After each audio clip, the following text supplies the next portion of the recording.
मेरा पति दुबई में नौकरी करता था और वहां से पैसे भेजता था। लेकिन जब भी वो मुझे पैसे भेजता, मुझे बहुत गुस्सा आता, क्योंकि वो अपने मरे हुए भाई के बच्चों और उसकी विधवा पत्नी का भी खर्च उठाता था। मैंने गुस्से में शोर मचाकर अपनी जेठानी पर आरोप लगाया कि उसका मेरे पति के साथ में कोई रिश्ता है। वो बहुत अच्छी और नेक महिला थी, लेकिन रोते हुए अपने बच्चों को लेकर घर छोड़कर चली गई। और कुछ सालों के बाद अचानक खबर आई कि मेरे पति का निधन हो गया। अब मैं भी विधवा हो गई थी। मुझे तब एहसास हुआ कि कर्मों का फल क्या होता है। अब जब खाने के भी लाले पड़ गए और पड़ोसियों ने मदद करनी चाहिए, तो पूरा मोहल्ला मुझ पर ताने कसने लगा। इस बार मुझे कुछ ज्यादा पैसे भेजना, मेरी बहन की शादी है, मुझे खूब खर्चा करना है, मैंने फोन पर अपने पति से कहा। लेकिन वो गुस्से में बोल पड़ा, पैसे पेड़ों पर नहीं उगते, मैं बहुत मेहनत से कमाता हूँ, खुद ठीक से खाना नहीं खा पाता, और तुम्हें लगता है कि पैसे आसानी से आ जाते हैं। उसकी लंबी चौड़ी बहस सुनकर मेरा खून खौल उठा। मैंने गुस्से में कहा, तो क्या इस बार अपनी विधवा भाभी को थोड़े कम पैसे नहीं भेज सकते? आखिर मेरी बहन की शादी भी तो जरूरी है। पति ने जवाब दिया, मैं पहले ही तुम्हारी बहन की शादी के लिए पैसे भेज चुका हूँ, अब और मुझे परेशान मत करो। मैं अपने भाई के बच्चों को भूखा नहीं मरने दूंगा। बताओ, उनका खाना ज्यादा जरूरी है या तुम्हारी बहन की शादी के महंगे कपड़े? उसकी ये बात सुनकर मैं और भड़क गई। तुम्हें हमारी जरूरतें कभी समझ में नहीं आती। दूसरे पतियों को देखो, अपनी पत्नियों की हर इच्छा पूरी करते हैं, और तुम 2 जोड़े कपड़े भी नहीं दिला सकते। मैंने अपनी खरीदारी के लिए पैसे नहीं मांगे, बच्चों के लिए सामान लिया है, तो इसमें इतना बड़ा क्या हो गया? मैंने फोन पर ही झगड़ा शुरू कर दिया तो उसने गुस्से में फोन काट दिया। मैं तिलमिलाकर रह गई। मेरा बस चलता तो उसे पकड़कर जोर से हिला देती। गुस्से में मैंने मेज पर रखा गिलास उठाकर जमीन पर दे मारा। मेरा नाम विनीता है। हमारे घर में हमेशा गरीबी का माहौल था। पापा ने 7 बेटियां पैदा करने के अलावा कुछ खास नहीं किया था। उनकी कमाई बहुत कम थी और व्यवहार भी अच्छा नहीं था। वह हमेशा गुस्से में रहते थे और माँ से लड़ते रहते थे। माँ भी कम नहीं थी, क्योंकि उनके 4 भाई थे और वो अपने भाइयों की धौंस पापा पर जमाती थी। पापा जब लड़ाई करते तो माँ भी उन्हें करारा जवाब देती। कभी कभी लगता कि गलती पापा की है, कभी लगता कि माँ की, लेकिन असल समस्या गरीबी थी। माँ की कई इच्छाएं थीं जो कभी पूरी नहीं हो पाती थीं। इसी वजह से वो हमेशा चिड़चिड़ी रहती और पापा को भी यही लगता कि वो सारी इच्छाएं पूरी नहीं कर सकते। एक दिन गुस्से में पापा बोले, अगर तूने एक बेटा पैदा कर लिया होता तो वो आज मेरा सहारा बनता, लेकिन तूने तो 7 बेटियां पैदा कर दी। अब मैं क्या करूं? पापा को लगता था कि माँ ने बेटियां पैदा करके उनका जीवन खराब कर दिया, और माँ को लगता था कि पापा ने उनकी जिंदगी बर्बाद कर दी। धीरे धीरे हम बहनों को भी इस लड़ाई की आदत हो गई थी। अब अगर घर में शांति होती तो लगता कि कुछ गड़बड़ है। शायद माँ पापा बीमार हैं। मेरी बड़ी बहन घर का सारा काम संभालती थी। माँ कहती, जब मैंने 7 लड़कियां पैदा की हैं तो घर का काम तो संभालो। मैं 5वें नंबर पर थी तो घर के छोटे मोटे कामों में बड़ी बहनों की मदद करती थी। कब हम सब बड़ी हो गईं, पता ही नहीं चला। जब माँ हमें जवान होते देखती तो चिंता में डूब जाती। उन्हें लगता कि अच्छे रिश्ते आएं और हमारी शादी हो जाए, लेकिन रिश्ते इतने आसान नहीं थे। लड़के वाले बिना दहेज शादी करने को तैयार नहीं होते थे और पापा के पास देने के लिए कुछ नहीं था। इस वजह से माँ का गुस्सा और बढ़ गया था। 3 बहनों की शादी हो चुकी थी, अब 4 बहनें बची थी। पापा का बोझ हल्का होने का नाम ही नहीं ले रहा था। मुझे भी माँ पापा पर तरस आता, लेकिन मैं कर ही क्या सकती थी? बस अपनी शादी का इंतजार कर रही थी ताकि इस घर से बाहर निकल सकूं। जब मेरी शादी का नंबर आया तो किस्मत से लड़का दुबई में काम करता था। ये सुनकर मेरी खुशी का ठिकाना नहीं रहा। मुझे लगा कि मेरी जिंदगी अब पूरी तरह से बदल जाएगी। रिश्ता फौरन तय कर दिया गया और 15 दिन बाद शादी की तारीख भी तय हो गई। लेकिन जब पता चला कि शादी के बाद मैं अपने पति के साथ दुबई नहीं जाऊंगी, बल्कि यहीं ससुराल में रहूंगी, तो मेरे सारे सपने टूट गए। मैंने अपने पति से बहुत जिद की कि वो मुझे भी अपने साथ दुबई ले जाए, लेकिन उसने साफ मना कर दिया। ये मुमकिन नहीं है। मेरी सैलरी भारत में ज्यादा लगती है, लेकिन दुबई में बहुत मामूली है। अगर तुम्हें वहां पर ले गया तो खर्च कैसे उठाऊंगा? वहां के खर्चे बहुत ज्यादा हैं। मुझे ऐसा लगा जैसे किसी ने मेरे सपनों को चूर चूर कर दिया हो। उसने मुझे समझाने की कोशिश की, मगर मैं समझने के लिए तैयार ही नहीं थी। मैंने कहा, मुझे कुछ भी नहीं पता, हम किसी भी तरह गुजारा कर लेंगे। तुम बस मुझे अपने साथ में ले चलो, मैं कोई नौकरी कर लूंगी। मेरी बात सुनकर उसने अपना सिर पकड़ लिया और बोला, ये कोई भारत नहीं है कि तुम वहां जैसे चाहो गुजारा कर लो। वहां पर रहना आसान नहीं होता, वहां ऐसे नहीं चलता। वैसे भी मेरी इतनी हिम्मत नहीं है कि मैं तुम्हें वहां ले जा सकूं। समझ रही हो? नहीं, तुम नहीं समझोगी। आखिरकार उसे समझ आ गया कि मैं किसी भी तरह से समझने को तैयार नहीं थी। उसने कहा, मुझे सिर्फ तुम्हारा ही खर्च नहीं उठाना, बाकी लोगों को भी देखना है। मुझे माँ को भी पैसे भेजने होते हैं। उसकी बात सुनकर तो मुझे बहुत गुस्सा आ गया। भला पति की जिम्मेदारी अपनी पत्नी और बच्चों का खर्च उठाना है या पूरे घर का? मेरे ससुराल में सास ससुर के अलावा मेरे जेठ और जेठानी भी रहते थे, जबकि मेरी 3 नंदे शादीशुदा थीं। फिर भी मेरी सास जब भी नंदे आती जाती, उन्हें कुछ न कुछ देती रहती। वो मेरे पति की कमाई यूं ही बांट रही थी। मेरे जेठ की आमदनी भी बहुत ज्यादा नहीं थी, लेकिन घर में जरूरत का हर सामान मौजूद था, जिससे साफ पता चलता था कि ये सब मेरे पति की कमाई से ही मुमकिन हो रहा था। यहाँ से इतनी कमाई में ये सब खरीद पाना संभव नहीं था। मेरे ससुर तो बस दिन भर चारपाई पर पड़े रहते थे और मेरी जेठानी मेरे पति की कमाई पर ऐश कर रही थी। ये सब देखकर मेरा दिल जल जाता। मैं चाहती थी कि मेरे पति की कमाई सिर्फ मुझ पर और हमारे बच्चों पर खर्च हो और मैं वैसी जिंदगी जीऊं जैसी मैंने हमेशा सपने में देखी थी, लेकिन ऐसा हो न सका। मेरा पति मुझे दिलासा देकर वापस दुबई चला गया। पति के जाने के बाद भी मैंने हिम्मत नहीं हारी। मैंने सोच लिया था कि किसी न किसी तरह से मैं अपने पति को मना लूंगी। अभी तो हमारी शादी को ज्यादा समय नहीं हुआ था। मैंने सोचा कुछ साल मेहनत करूंगी और फिर वो जरूर मेरी बात मान जाएगा। आखिर पानी अगर लगातार पत्थर पर गिरता रहे तो उसे भी तोड़ देता है। फिर ये तो एक इंसान था, खासकर जब हमारे बच्चे हो जाएंगे तब वो खुद ही मुझसे दूर नहीं रह पाएगा। इसलिए मैंने सोचा कि जल्दी से जल्दी माँ बनने की कोशिश करूं, ताकि मेरे पति का ध्यान सिर्फ मुझ पर और हमारे होने वाले बच्चों पर रहे। मेरा पति साल में सिर्फ एक बार घर आता था और 2 महीने रुककर वापस चला जाता था। मैं उसकी वापसी का बेसब्री से इंतजार करती। मेरी सास मुझसे घर के काम करने के लिए कहती, लेकिन मैं साफ मना कर देती। आखिर मैं क्यों करूं? जब मेरे पति की कमाई पर पूरा घर पल रहा था, तो घर का काम मेरी जेठानी को करना चाहिए था। वो बिना कुछ कहे घर का सारा काम कर लेती। उसने कभी भी ना तो सास से बहस की और ना ही मुझसे काम करने को कहा। अगर वो कहती भी तो मैं उसे मुंह तोड़ जवाब देना जानती थी, लेकिन उसने कभी मुझे ऐसा कुछ भी नहीं कहा। वो चुपचाप सब काम कर लेती। मैं जब चाहती अपनी मर्जी से काम कर लेती और जब मन नहीं होता तो किसी काम को हाथ तक नहीं लगाती।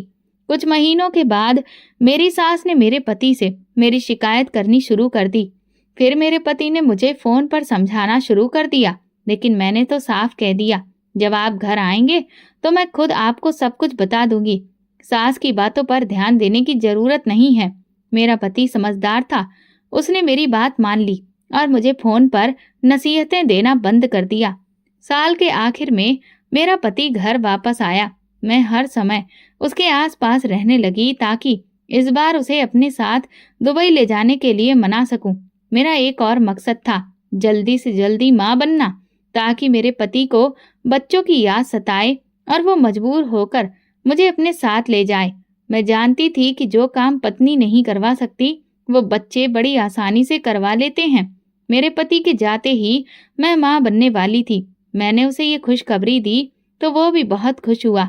मेरी खुशी का कोई ठिकाना नहीं था। मेरा पति इस खबर से बहुत खुश था। फिर मुझे एक बेटा हुआ। अब तो मेरे पति की हर चीज मेरे हाथ में थी। मैं जो भी फरमाइश करती वो उसे पूरा करने में लगा रहता। उसे अपने बेटे से बहुत प्यार था। मैंने उससे कह दिया कि मुझे खर्चे के लिए अलग से पैसे भेजे, क्योंकि मैं तुम्हारी माँ के सामने बच्चे की छोटी मोटी जरूरतों के लिए हाथ नहीं फैला सकती। उसने मुझे अलग से पैसे भेजने शुरू कर दिए, जिनमें से कुछ मैं खुद पर खर्च कर लेती और बाकी पैसे बचाकर अपनी बहनों के लिए तोहफे खरीदती, जिससे वे बहुत खुश हो जाती। मेरी अभी 2 बहनें बची थीं, जिनकी शादी बाकी थी। माँ पापा अब काफी बूढ़े हो चुके थे। माँ ने काम पर जाना छोड़ दिया था और पापा की मामूली सी पेंशन से ही घर का खर्च चलता था। बाकी की मदद मैं कर दिया करती थी। हमारे परिवार में सिर्फ मेरी ही शादी एक अच्छे घर में हुई थी। बाकी बहनों के घरों में तंगी थी। मेरी छठी नंबर की बहन की शादी थी और इस मौके पर मेरा पति भी दुबई से आया हुआ था। मैं पूरी तरह से सज धज कर अपने पति के साथ शादी में गई। वहां मौजूद सभी रिश्तेदार मेरी चमक दमक देखकर हैरान थे। हर कोई कह रहा था, तुम तो बिल्कुल बदल गई हो, पहले से ज्यादा खूबसूरत लग रही हो। मेरी कजिन्स मेरी तारीफ करते नहीं थक रही थी और मैं खुशी से फूली नहीं समा रही थी। यही तो मैं चाहती थी कि मैं सबसे अलग और खास लगूं, और सच में मैं सबसे अलग दिख रही थी। मेरे पति ने मुझे शादी के लिए महंगा जोड़ा खरीदने से नहीं रोका, बल्कि उसने मेरी बहन की शादी के खर्चे में भी काफी मदद की। दहेज देने से लेकर खाने पीने तक हर चीज में उसने दिल खोलकर खर्च किया। मैंने सोच लिया था कि अब मैं अपने पति से एक अलग घर बनवाने की फरमाइश करूंगी, जहां मैं अपनी मर्जी से रह सकूं। मैं हमेशा के लिए जेठानी के साथ तो नहीं रह सकती थी। मेरे सास ससुर का क्या था, वे आखिर कब तक जिंदा रहते। वे चाहे तो हमारे साथ नए घर में रह सकते थे, लेकिन जेठानी के बच्चे बहुत शरारती थे। वे हमेशा घर में ऊधम मचाते रहते थे। मेरे कमरे में भी बिना पूछे आ जाते और फिर मेरे बच्चे को तंग करने लगते। कभी उसे सोते से उठा लेते, कभी गोद में उठाकर बाहर ले जाते। मुझे ये सब बिल्कुल भी पसंद नहीं था। मैं अपने बच्चे को अपनी मर्जी से सुलाना और उठाना चाहती थी। इसीलिए मैंने अपने पति से कहा कि मुझे अलग घर चाहिए। मेरे पति ने भी मेरी बात मान ली। उन्होंने कहा, अलग घर बनाना बहुत अच्छी बात है। मैं जितने पैसे भेजता हूँ उससे कुछ ज्यादा पैसे भेज दिया करूंगा, लेकिन तुम्हें उनमें से कुछ बचत करनी होगी। चाहो तो एक एफडी खुलवा लो, लेकिन पैसा बचाओ ताकि हम अपने लिए कुछ कर सकें। मेरे पति बहुत समझदार थे और मेरी हर बात जल्दी ही समझ जाते थे। हाँ हाँ, मैं जरूर पैसे बचाऊंगी और फिर हम अपनी मर्जी का घर खरीद लेंगे। ये सोचकर मेरी आंखों में खुशी के दिए जल उठे और मेरे होठों पर मुस्कान आ गई। मेरी शादी को 3 साल हो चुके थे कि फिर मेरे ससुर का निधन हो गया। वैसे तो मैं उनसे ज्यादा करीब नहीं थी, इसलिए मुझे बहुत ज्यादा दुख नहीं हुआ, लेकिन उनकी पेंशन से घर का खर्चा चलता था, जो कि अब खत्म हो गया। अब सारा खर्च मेरे पति पर आ गया था। वो दुबई में थे, इसलिए ससुर की मौत पर आ नहीं सके, लेकिन वो बहुत दुखी थे। मुझे इस बात की चिंता थी कि अब घर का पूरा खर्च मेरे पति को ही उठाना होगा और मेरी बचत का काम भी रुक सकता था। ससुर की मौत को 6 महीने ही हुए थे कि एक और हादसे ने हमारी जिंदगी बदल दी। मेरे जेठ काम पर गए थे, लेकिन वो सही सलामत वापस नहीं लौटे। पता नहीं क्या हुआ कि काम के दौरान ही उनकी मौत हो गई। उस घटना से घर में कोहराम मच गया। मेरी सास पहले ही ससुर की मौत के गम से अभी उभर नहीं पाई थी। अब जवान बेटे की लाश देखकर वो पागल जैसी हो गई। जिठानी और उसके बच्चे भी फूट फूट कर रो रहे थे, जिसे देखकर मेरी भी आंखों से आंसू छलक पड़े। मुझे ये सोचकर चिंता हो रही थी कि अब जेठानी और उनके बच्चों का खर्च कौन उठाएगा। उनके आगे पीछे तो कोई भी नहीं था, और वैसे भी इस समय कौन रिश्तेदार मदद के लिए आगे आता। मेरी सास ने जेठानी के सिर पर हाथ रखते हुए कहा, अब से तू मेरी बहू नहीं, मेरी बेटी है और तू मेरी जिम्मेदारी है। मुझे पहले से पता था कि वो अपने बेटे पर गर्व कर रही थी, जो दुबई में रहता था। मेरी माँ ने मेरी जेठानी और उसके बच्चों की पूरी जिम्मेदारी ले ली थी। घर का खर्च वैसे ही चल रहा था। मेरी माँ, पापा की पेंशन और राजीव की कमाई भी बंद हो गई थी। अब मेरे पति अकेले ही पूरे घर का खर्च चला रहे थे। मेरा दिल इस बात पर दुखी था कि मेरे पति मेरी जेठानी के 4 बच्चों का खर्च उठा रहे थे, जबकि उनकी कमाई पर मेरा और मेरे बच्चों का हक था। ये वो समय था जब हमें अपने लिए कुछ बचत करनी चाहिए थी, एक अलग घर बनाना चाहिए था और बच्चों के भविष्य की चिंता करनी चाहिए थी, लेकिन ऐसा हो ही नहीं पा रहा था। अब मेरे पति भी मुझे पैसे देते हुए हिचकिचाने लगे थे और मेरी कोई बचत नहीं हो पा रही थी। मेरे सारे सपने टूटते जा रहे थे। मैं जो अलग घर बनाने का सपना देख रही थी, वो बिखर चुका था और ये बात मुझे बिल्कुल भी बर्दाश्त नहीं हो रही थी। मैं चिड़चिड़ी और गुस्सैल हो गई थी। मैं वैसे भी अपनी माँ से ज्यादा बातें नहीं करती थी, लेकिन अब तो मैंने उनसे बिल्कुल बात करना छोड़ दिया था। मैं उनकी किसी भी बात की परवाह नहीं करती और जेठानी से भी दूरी बनाकर रखती थी। वो जानती थी कि मुझे ये सब बिल्कुल पसंद नहीं है कि मेरा पति उसकी जिम्मेदारियां उठाए। मेरी सासू माँ अब बीमार रहने लगी थी और ज्यादातर वक्त अपने कमरे में गुजारती थी। मैं जेठानी को ताने मारने से नहीं चूकती। मैं उसे हमेशा ये जताने की कोशिश करती कि वो मेरे पति की कमाई पर पल रही है और उसके बच्चे ऐश कर रहे हैं, जबकि मेरा पति विदेश में अकेले मेहनत कर रहा है। मेरी सबसे छोटी बहन की शादी करीब आ गई थी। मैंने अपने पति से कहा कि मुझे खर्चे के लिए ज्यादा पैसे भेजो, तो उन्होंने कुछ पैसे भेज दिए, लेकिन वे काफी नहीं थे। मैं चाहती थी कि मैं अपनी बहन की शादी में अच्छे से तैयार होकर जाऊं ताकि लोग मेरी तारीफें करें। जब मैंने अपने पति से और पैसे मांगे तो उन्होंने साफ मना कर दिया। तुम जानती हो कि अब खर्चे बहुत ज्यादा हैं और इतने में गुजारा करना मुश्किल है। जैसे मैं खुद मैनेज कर रहा हूँ, तुम्हें भी करना पड़ेगा। मैं उनकी बात सुनकर हैरान रह गई। मेरी बहन की शादी थी, भला मैं खर्चे कैसे कम कर सकती थी? लेकिन वे दूसरों पर तो पैसा लुटा रहे थे, जबकि मुझ पर खर्च करने से उन्हें तकलीफ हो रही थी। मेरा दिमाग गुस्से से भर गया था। मैं चाहती थी कि मैं जेठानी को घर से निकाल दूं, लेकिन मेरी माँ के रहते हुए यह संभव नहीं था। अगर मैंने ऐसा किया तो मेरी सासू माँ वो मेरे पति से ही मेरी शिकायत कर देती और मुझे घर से निकाल दिया जाता। मैं गुस्से में घुट घुट कर जीने लगी थी। मेरे पास और कोई रास्ता नहीं था। मेरा पति मेरी पकड़ से बिल्कुल बाहर था और मेरी सासू माँ घर की मालकिन बनी बैठी थी। लेकिन जल्दी मुझे मौका मिल गया। मेरे पति और उनके बड़े भाई की मौत का सदमा मेरी सासू माँ ज्यादा दिनों तक सहन नहीं कर सकी और फिर बीमार होकर 2 साल के अंदर ही चल बसी। वे राजीव की मौत से बहुत ज्यादा बीमार पड़ गई और बिस्तर पर लग गई और उनकी हालत लगातार बिगड़ती जा रही थी। फिर एक दिन उन्होंने दुनिया को अलविदा कह दिया। मेरे पति और जेठानी सासू माँ की मौत पर बहुत दुखी थे। जेठानी की तो पूरी दुनिया ही उजड़ गई थी। मेरी सासू माँ ही उनका सहारा थी। वो उनके बच्चों का पूरा ध्यान रखती थी, लेकिन मेरे बच्चों की परवाह नहीं करती थी। अब घर की जिम्मेदारी पूरी तरह से मेरे हाथ में आ गई थी।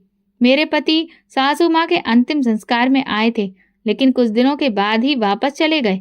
उन्होंने कहा, अब मैं 2-2 नौकरियां कर रहा हूँ, इसलिए ज्यादा दिनों की छुट्टी मैं नहीं ले सकता।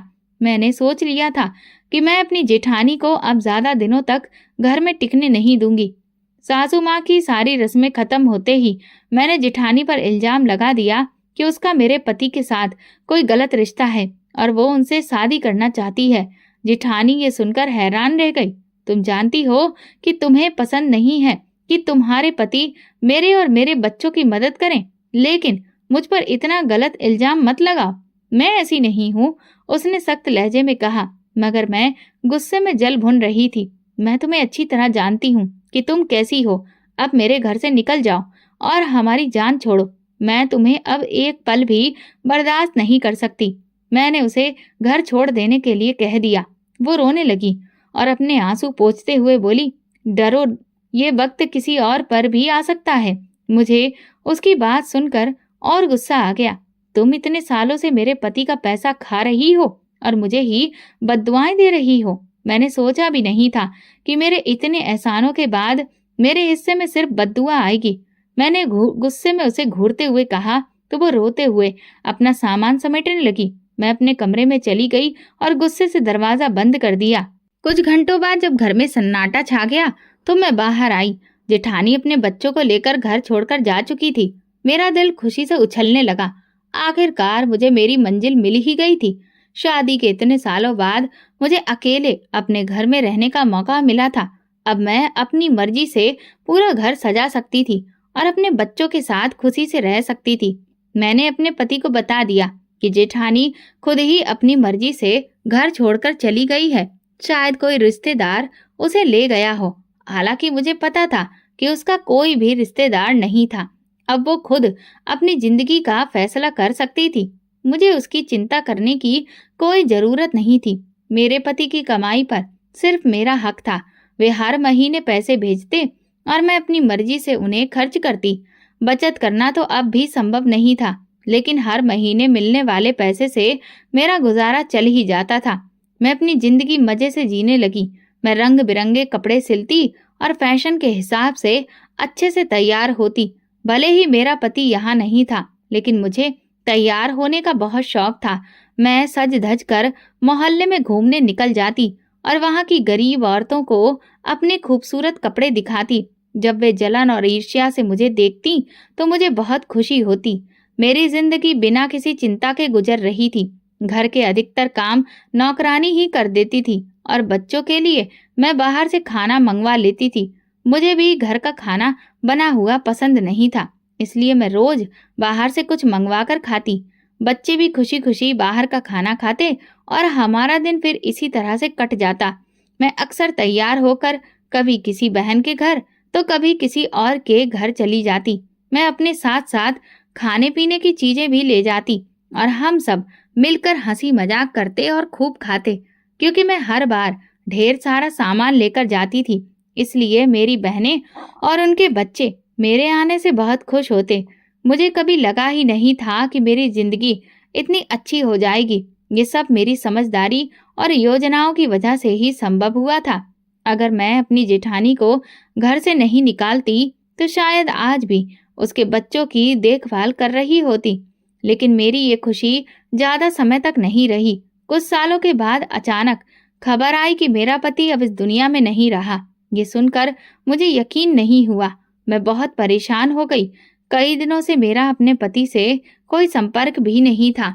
उसके ऑफिस का नंबर मेरे पास था तो मैंने वहां फोन किया। उससे पता चला कि वो कुछ समय से बीमार था और अब उसकी मौत हो चुकी थी। उसका मृत शरीर कुछ महीनों में घर भेज दिया जाएगा। ये सुनकर मैं हैरान हो गई और घबरा गई। अब मैं विधवा हो चुकी थी। ऐसा लगा कि जैसे मुझ पर कोई बहुत बड़ा दुख आ गया हो। अब मैं अपनी जिंदगी कैसे गुजारूंगी? ये सोच सोच कर मेरा दिमाग काम नहीं कर रहा था। मेरे लिए मेरा पति ही एकमात्र जीने का सहारा था। मैंने कभी भी पैसे बचाकर नहीं रखे थे। मैं जितने भी पैसे मिलते थे सब खर्च कर देती थी। मैंने अपने पति से कहा भी था कि वो खुद कुछ पैसे बचा ले, क्योंकि महंगाई बढ़ रही थी और मेरे लिए बचत करना आसान नहीं था। अब सारे पैसे खत्म हो चुके थे। बच्चे रोज मुझसे कुछ न कुछ मंगवाने के लिए कहते, लेकिन मैं कहाँ से ला कर देती? घर में खाने के भी लाले पड़ गए। जब मैंने अपनी बहनों से उधार मांगा तो उन्होंने साफ मना कर दिया। वे बोली कि उनका खुद का घर खर्च मुश्किल से चल रहा है, वे मेरी मदद नहीं कर सकती। मेरा तो कोई भाई भी नहीं था और पापा भी बहुत पहले गुजर चुके थे। मेरी मदद करने वाला कोई भी नहीं था। मोहल्ले वालों से मैंने आटा उधार लिया और उससे रोटियां बनाई, खुद भी खाई और बच्चों को भी खिलाई। लेकिन बच्चों को बाहर के खाने की आदत थी, इसलिए उन्हें सूखी रोटी खाना बहुत मुश्किल लग रहा था। ये कब तक चलता? मोहल्ले के लोगों ने भी मेरी मदद करने से मना कर दिया। दुकानदार भी अब उधार सामान देने को तैयार नहीं थे। उन्होंने साफ कह दिया कि पहले का उधार चुकता करो, तभी तुम्हें नया सामान मिलेगा। अब मुझे समझ आ गया था कि इंसान जैसा करता है वैसा ही भरता है। अगर मुझे पहले पता होता कि मेरा भविष्य इतना अंधकारमय हो जाएगा तो मैं कभी भी ऐसी जिंदगी नहीं जीती। मैं अपने बीते कल के बारे में सोचती और पछताने के अलावा मेरे पास कुछ नहीं बचा था। काश मैंने कुछ पैसे बचा लिए होते। काश मैंने अपनी जेठानी और उसके अनाथ बच्चों का सहारा बनकर उनका ख्याल रखा होता। काश मैंने उनके साथ प्यार और समझदारी से जीवन बिताया होता। मेरी जिंदगी में बहुत से काश थे। अब मैं सोच रही थी कि जब मैंने अपनी जेठानी को घर से निकाला था, तब उसने अपने बच्चों को कैसे पाला होगा। उन्हें 2 वक्त का खाना खिलाने के लिए उसने कितनी तकलीफें झेली होंगी। अकेले जिंदगी गुजारना कितना मुश्किल होता है, ये अब मुझे समझ में आ रहा था। शादी से पहले मेरी जिंदगी सपनों और इच्छाओं से भरी हुई थी, लेकिन जब सब कुछ मिला तो मैं उसे संभाल नहीं पाई। मैंने सब कुछ अपने कब्जे में करने की सोची और ये भूल गई कि मिल बांट कर खाने से बरकत होती है।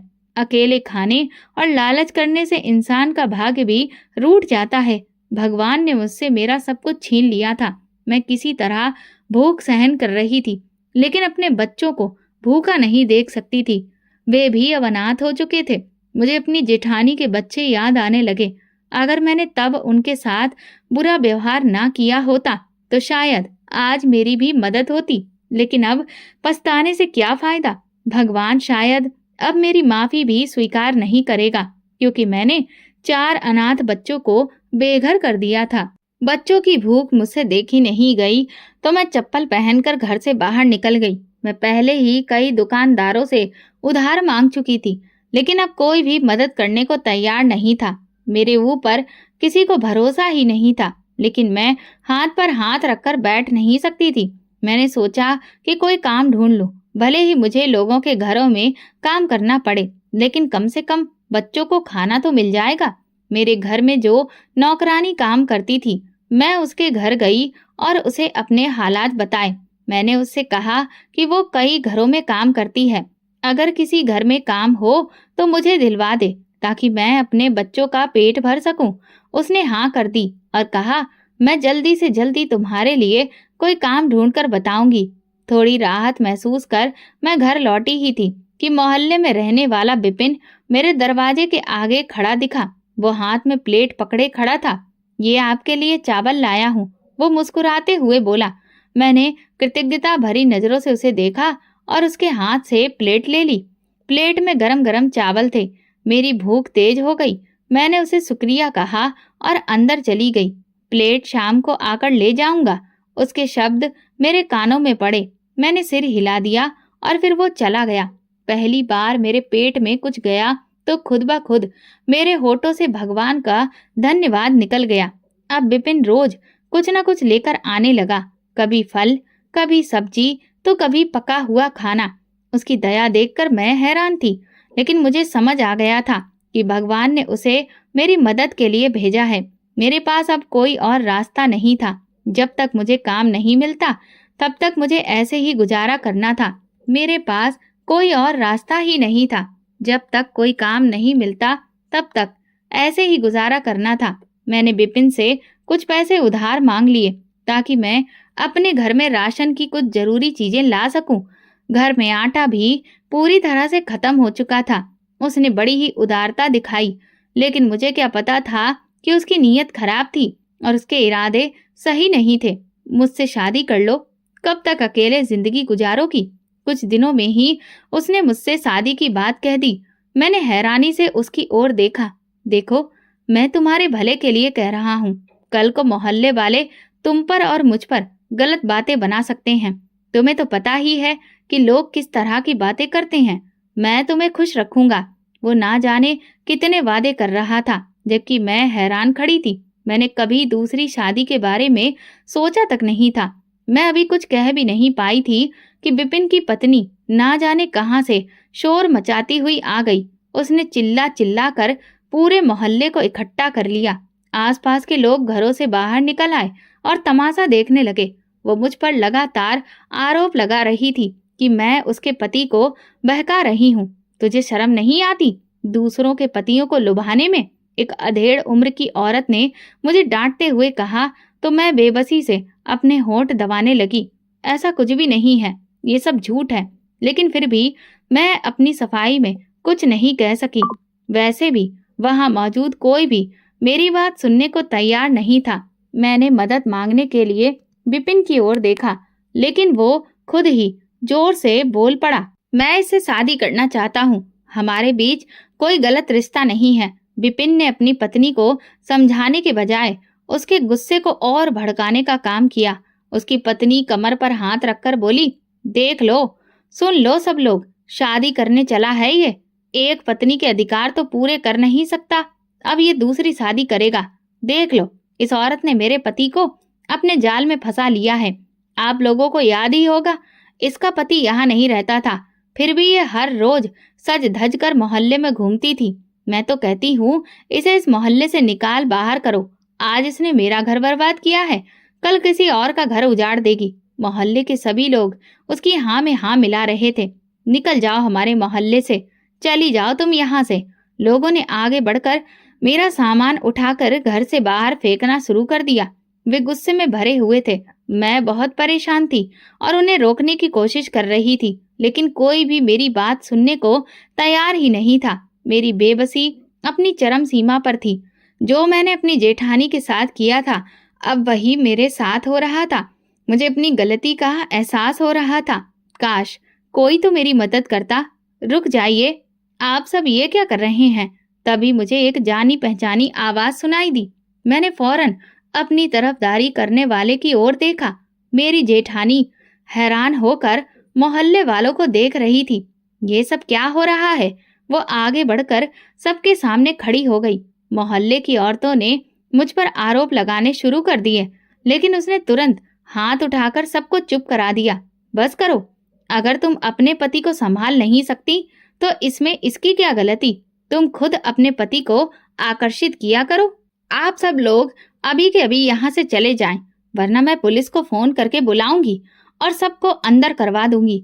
मेरी जेठानी की धमकी काम आई और लोग कुछ ही देर में इधर उधर बिखर गए। मैं इतनी शर्मिंदा थी कि उनके सामने नजर उठाने की हिम्मत भी नहीं हो रही थी। उन्होंने मेरा बिखरा हुआ सामान समेटा और फिर मुझे अंदर ले आई। ये सब क्या हो रहा है? तुम इस हालात तक कैसे पहुंच गई? वो आश्चर्य से पूछने लगी तो मेरी आंखों में आंसू आ गए। मैं तो यहाँ से बस गुजर रही थी, संयोग से ये सब देख लिया, लेकिन ये कैसे संभव हुआ? जब मैंने उन्हें अपने पति की मौत की खबर दी तो वो हैरान रह गई और उनके मुंह से आवाज तक नहीं निकली। ये कैसे हो सकता है? भाई को क्या हुआ? उनकी आंखों में आंसू आ गए। वो तो इतने अच्छे इंसान थे कि मुझे अपने सगे भाई की तरह प्रिय थे। तुमने मुझे बताया क्यों नहीं? कम से कम एक बार पुकारती, मैं तुम्हारी मदद के लिए हर समय तैयार रहती। मैं तुम्हें क्या पुकारती? मैं तो खुश थी कि मेरी उससे जान छूटी। मैंने एक बार भी नहीं सोचा कि वो कहाँ जाएगी। मुझे उसके ठिकाने का कोई पता नहीं था जो मैं जाकर उसे बता सकती। मैं तुमसे बहुत शर्मिंदा हूँ, मुझे माफ कर दो। मैंने तुरंत उनके सामने हाथ जोड़ दिए तो उन्होंने मेरे हाथ पकड़ लिए। ऐसा मत कहो, मैंने हमेशा तुम्हें अपनी बहन की तरह माना है। ये तो भगवान की मर्जी थी कि मैं विधवा हो गई और मेरे बच्चों की परवरिश के लिए मुझे किसी सहारे की जरूरत थी। तुम्हारे पति ने हमेशा मेरा साथ दिया था। मेरी सास ने भी मुझे कभी भी किसी चीज की कमी महसूस नहीं होने दी थी। लेकिन तुम्हें ये लगा कि शायद मैं तुम्हारे पति को अपने पक्ष में करने की कोशिश कर रही हूँ, जबकि वो मुझे भाई की तरह प्रिय थे। मुझे यही सही लगा कि मैं अब ये घर छोड़ दूं और अपने बच्चों के लिए खुद खड़ी हो जाऊं। मैंने एक कंपनी में नौकरी कर ली और अब अच्छी कमाई कर रही हूँ। मैं अपने बच्चों की देखभाल करने में सक्षम हूँ। जिठानी की बातें सुनकर मुझे बहुत पछतावा हुआ। ऐसा नहीं है, मैं गलत थी।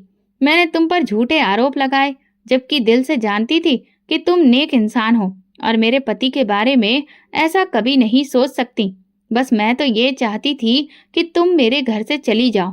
मैंने अपनी सभी गलतियों को स्वीकार कर लिया था, लेकिन मेरी जेठानी का दिल बहुत बड़ा था। उन्होंने मुझे दिल से माफ कर दिया तो मेरे मन से भारी बोझ उतर गया।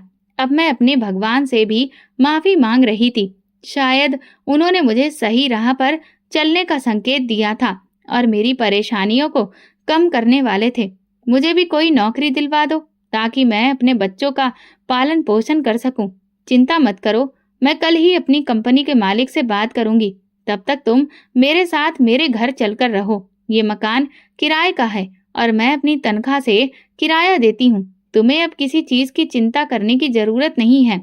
संजीव ने विधवा होने के बाद मेरा और मेरे बच्चों का जितना साथ दिया था, अब मैं उनके बच्चों को अकेला कैसे छोड़ सकती थी। इस घर को किराए पर दे दो, इससे कुछ खर्चा निकल आएगा और तब तक तुम्हारी नौकरी भी लग जाएगी। जेठानी की बात सुनकर मैं बेहद खुश हो गई। ये वाकई संभव था। वैसे भी अब इस मोहल्ले में मेरा रहना ठीक नहीं था।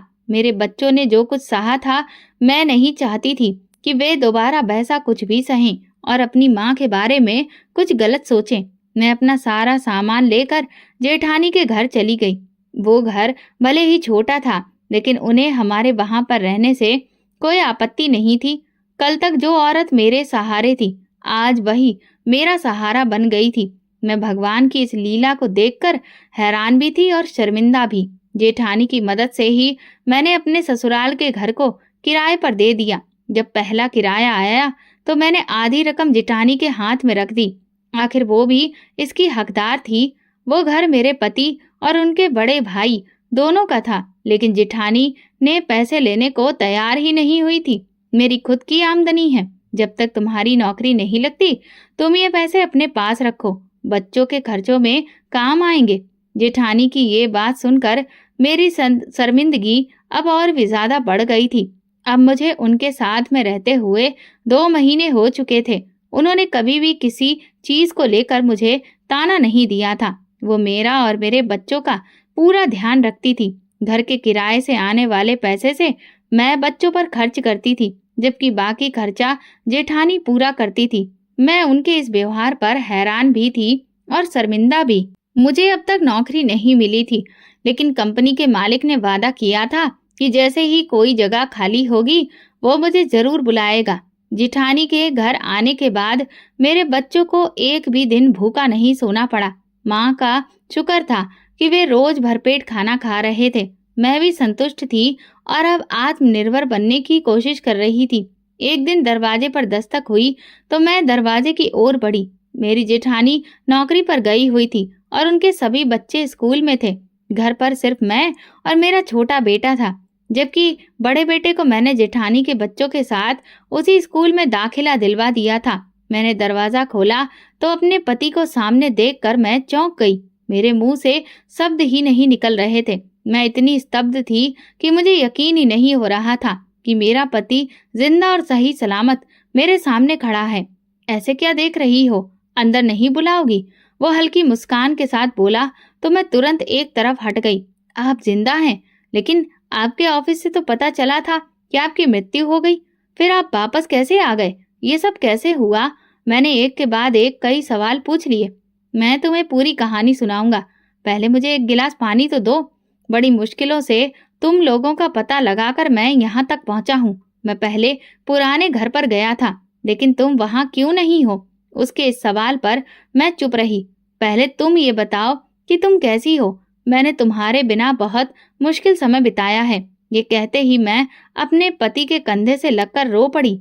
अरे पगली, रो क्यों रही हो? अब सब कुछ ठीक हो गया है। दरअसल जिस दिन हादसा हुआ, मैं कंपनी की बस से घर लौट रहा था। रास्ते में बस का एक्सीडेंट हो गया और मैं झाड़ियों में गिर गया। बस में आग लग गई, जिससे कंपनी के लोगों ने मान लिया कि मैं भी उसी हादसे में मर गया, लेकिन मैं जिंदा था। मुझे किसी ने झाड़ियों से निकालकर अस्पताल पहुंचाया। मैं बेहोश था, इसलिए किसी को भी ये नहीं पता था कि मैं कौन हूँ। जब होश आया तब भी मेरी हालत बहुत खराब थी। मुझे गंभीर चोटें आई थीं और ठीक होने में काफी समय लग गया। मैं चलने फिरने के लायक भी नहीं था। अस्पताल से छुट्टी मिलने के बाद मैं अपने फ्लैट पहुंचा और भारत लौटने की तैयारी करने लगा। लेकिन तुम जानती हो कि वहां से वापसी इतनी आसान नहीं होती है। मैंने कई बार फोन से संपर्क करने की कोशिश की, लेकिन तुम्हारा नंबर ही नहीं लगा। घर के फोन पर भी कॉल किया, लेकिन कोई जवाब नहीं मिला। तब मैंने खुद भारत आकर तुम्हें सब कुछ बताने का फैसला किया। हाँ, फोन का बिल जमा ना होने की वजह से वो तो कब का बंद हो चुका था। मैंने धीरे से कहा, मुझे अंदाजा है कि मेरे बिना तुम्हें कितना मुश्किल वक्त गुजारना पड़ा होगा, लेकिन अब मैं आ गया हूँ तो सब ठीक हो जाएगा। वो मुस्कुराते हुए बोला तो मैं भी मुस्कुरा दी। मैं अपने भगवान की बहुत आभारी थी, जिसने मुझे दोबारा जीवन जीने का अवसर दिया। मेरा पति जिंदा था, मेरे लिए इससे बड़ी खुशी और क्या हो सकती थी। बच्चे भी अपने पिता को देखकर बेहद खुश थे।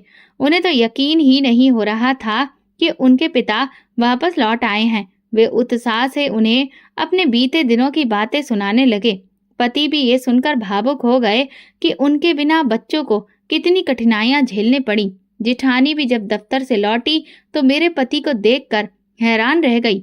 हमारी खुशी का तो कोई ठिकाना ही नहीं था। मैं अपने भगवान की आभारी थी। शायद ये सब भगवान ने मुझे सही राह दिखाने के लिए किया था और अब मैं उस राह को पहचान चुकी थी। दोस्तों, अगर आपको हमारी कहानी पसंद आई हो तो कमेंट करके ज़रूर बताइए। वीडियो को लाइक करें और ज़्यादा से ज़्यादा शेयर करें। अगर आप चैनल पर नए हैं तो सब्सक्राइब ज़रूर करें और हाँ, नोटिफिकेशन बेल को ज़रूर दबाएं ताकि अगली अपडेट सबसे पहले आपको मिले।